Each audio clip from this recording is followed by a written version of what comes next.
Hello, and a very warm welcome to another episode of the Learn English 365 podcast. I'm your host, Alara, and I'm absolutely thrilled about our guest today. We're going to be talking about careers, passions, and the journeys that lead us to where we are. Please welcome Leo, a master butcher from the lovely city of Bristol. Hi, Leo. Thanks for joining us. Hi, Laura. Thank you for having me. It's a real pleasure to be here. The pleasure is all ours. So, Leo, let's start at the very beginning. When you were a little boy, if your teacher asked you, what do you want to be when you grow up? Was a butcher the first thing that came to mind? You know, it's funny you ask that. Actually, for a long time it was, but not in the way you might think. I didn't dream of a shop front or a white coat. My dream was much messier. I spent a lot of time at my grandfather's farm during the summers. He didn't just farm. He knew how to prepare the meat from start to finish. For me, as a boy, it was like magic. He'd take this whole animal and transform it. It was like a puzzle, but a useful one, you know? So, while other kids wanted to be astronauts, I was fascinated by this very old, very hands-on skill. That's a beautiful memory. So it wasn't about the job title, but about the craft, the transformation you witnessed. It's interesting how childhood impressions are formed not by grand ideas, but by these tangible sensory experiences, the sights, the smells, the feeling of something real being created. Exactly. It's the feeling of the cool room, this specific smell of the sawdust on the floor, the sound of my grandfather sharpening his knives. It felt important. It felt like real work. That connection to family and tradition is so powerful. What did your parents think about this fascination? Were they supportive from the start? Or did they have other hopes for you, like maybe going to university? It was a real mix, to be honest. My mom, she was a bit worried. She saw me doing well in school and thought I should become an engineer or something with a cleaner career path. She associated butchery with long, hard physical hours, and she wasn't wrong about that part. But my dad, he saw it differently. He saw the value in a skilled trade. He used to say, people will always need to eat, Leo. A good butcher will never be out of work. So he was my biggest supporter. In the end, my mom came around when she saw how serious and happy I was. I think that's a common story for so many people. There's often a push towards what's perceived as a safe or prestigious career. I remember telling my parents I wanted to be a writer. My father immediately asked, "But what's your backup plan?" It takes a lot of courage to follow a path that's a bit less conventional, even if it's a traditional trade. It really does. And having at least one person who believes in you makes all the difference. For me, that was my dad and my grandfather. Speaking of school, did any of your school experiences feed into this passion? Were you the kid who was brilliant in biology class, dissecting frogs with a little too much enthusiasm? Oh, that's a good one. Actually, yes, I was that kid. Biology was my favorite subject by far. I found the anatomy of animals absolutely fascinating. It wasn't just about cutting things up. It was about understanding how everything is connected. The muscles, the bones, the tendons. My biology teacher, Mr. Henderson, he noticed my interest.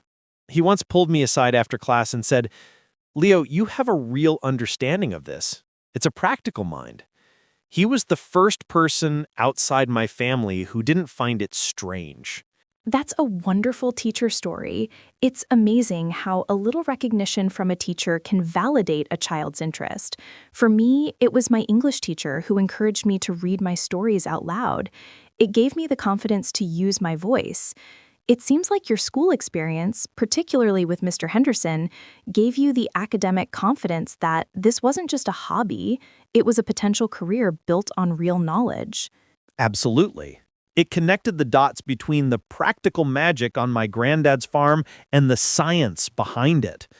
It showed me it was a proper craft. So how did you make that final leap from a boy fascinated on his grandfather's farm to getting your first official job in a butcher shop? What was that first step like? Well, I was 16, and I basically walked into the best butcher shop in our town and asked if they needed a Saturday boy. I was so nervous. The owner, a big, serious man named Frank, just looked me up and down and said, "Can you sweep the floor and stay quiet?" I said, "Yes, sir." And he said, "Start on Monday." That was my interview. My first day, I was given an apron that was way too big for me and was told to clean the mincing machine. I'd never seen so much raw meat stuck in such a complicated piece of equipment. It took me 2 hours. I was covered in bits of meat, and I think I went home smelling of beef, but I had the biggest smile on my face. I felt like I was in. That's a fantastic first day story. The smell is probably something you never forget.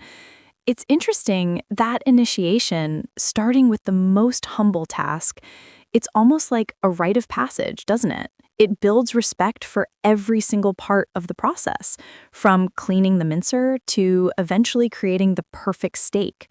100%. Frank was old school. You start at the bottom, you earn your place, and you learn to respect the tools, the place, and the product. It was the best education I could have had. So take us through a typical day for Leo, the butcher, now. What does a day in your life look like from start to finish? My day starts early. I'm at the shop by 5 a.m. The first thing is to put the kettle on, essential. Then I check the orders that have come in overnight from our local farms. The next few hours are the core of the job. Receiving the whole carcasses, breaking them down into primal cuts, and then further into the steaks, joints, and mince that you see in the counter. It's physically demanding work. You're on your feet all day using your hands and your strength, but it's also creative. Around 8 a.m., the rest of the team arrives, we set up the counter, and by 9 a.m., we open the doors to our first customers. The rest of the day is a mix of serving customers, preparing specific cuts they ask for, making sausages, managing stock. It's busy, loud, and full of conversation. That sounds like it's a real social hub as much as it is a shop. It's not just a transaction, it's about the interaction, advising people on what cut is best for a Sunday roast or how to cook something. You're not just a butcher, you're a food consultant in many ways. That's a great way to put it. You build relationships. You know Mrs. Davies, who always buys a lamb chop on a Friday, and Tom, who's a student and wants the cheapest cuts for his slow cooker. It's a community. With all those customer interactions and the nature of the work, there must be some challenges and also some brilliantly funny moments. Any stories you can share? Oh, plenty. The challenges are usually around peak times like Christmas. The pressure is immense. Everyone wants the perfect turkey, and you're working in a freezing cold room for 12 hours a day. It's tough. As for funny stories, once a very elderly lady came in and pointed to a whole sirloin, a massive piece of meat. She said, "I'd like that, please. But can you cut it into 6 smaller pieces? I'm having the girls over for bridge." I said, "Of course, madam." So I cut it into 6 beautiful, thick steaks. She looked at them, horrified, and said, "Oh, no, dear. I meant 6 pieces for stew." I had completely misunderstood. I had to take all those steaks and dice them into tiny cubes. It was a lesson in always double-checking what the customer really wants. That's hilarious. I can just picture your face. It shows how important communication is, even in a job you might think is purely physical. You have to be a bit of a psychologist sometimes. How did you feel in that moment? A little frustrated or just amused? More amused than anything. You can't get angry. It was an honest mistake. At the end of the day, the customer's always right, even if it means turning a premium steak into stewing meat. It makes for a good story now. Despite the long hours, the cold, and the occasional misunderstood order, you clearly love your job. What is it that you truly love about being a butcher? For me, it's the satisfaction. It's a deep, fundamental satisfaction. I love that I start with a raw material and with my own hands and skill, I create something that becomes a part of people's lives, their celebrations, their family dinners. There's a real pride when a customer comes back and says, "That was the best beef I ever ate." It connects me to my grandfather, to the land, to the farmers. It's an honest profession. There are no secrets. The quality of your work is right there for everyone to see. And I love the skill itself, knowing exactly how to follow the natural seams of the meat to get the perfect cut. It's like an art. That's a powerful sentiment. An honest profession in a world that can feel very virtual and disconnected. Your work is intensely real, tangible, and connected to a cycle that's as old as humanity itself. That sense of purpose, that's a powerful sentiment. An honest profession. In a world that can feel very virtual and disconnected, your work is intensely real, tangible, and connected to a cycle that's as old as humanity itself. That sense of purpose, of creating something of value and quality with your hands, is something I think a lot of people are searching for in their careers. Yes, that's it exactly. I leave work tired, but I never leave work wondering what I actually did all day. I can see it. I can feel it. If a young person, maybe a teenager who's feeling a bit lost, came to you and said, "I'm interested in a trade like butchery. What should I do?" What advice would you give them? My first piece of advice would be, try it. Get a part-time job in a local shop, even just to sweep the floors. See if you like the environment, the smells, the physical nature of it. It's not for everyone. Second, be prepared to learn and to listen. This is a craft with centuries of knowledge. The old guys, they know things you can't learn from a book. Be humble. And third, don't be put off by what other people think. If it makes you happy and you're good at it, that's what matters. It's a solid, respected career that can take you all over the world. That's brilliant advice. The try it part is so crucial. It demystifies the job. And if you could go back in time and give your 18-year-old self one piece of advice about this journey, what would it be? I would tell myself to be more confident. I spent a lot of time in the beginning worrying that I wasn't good enough or that I'd chosen a path that wasn't smart enough. I'd tell myself to trust the process, trust the skills I was learning, and that this pride I feel now was worth every difficult moment. Looking forward, what are your dreams for the future? Where do you see yourself and the trade itself in the next 10 years? That's a great question. For me personally, I'd love to have my own small shop one day, focusing on rare breed meats and sustainable farming. I want to educate people more about where their food comes from and the importance of quality over quantity. As for the trade, I think it's having a renaissance.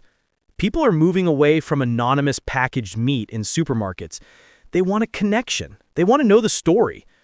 Technology helps too. I can now source amazing meat from a specific farm in Scotland with a click of a button. But the core of the job, the skill of the hand, that will never change.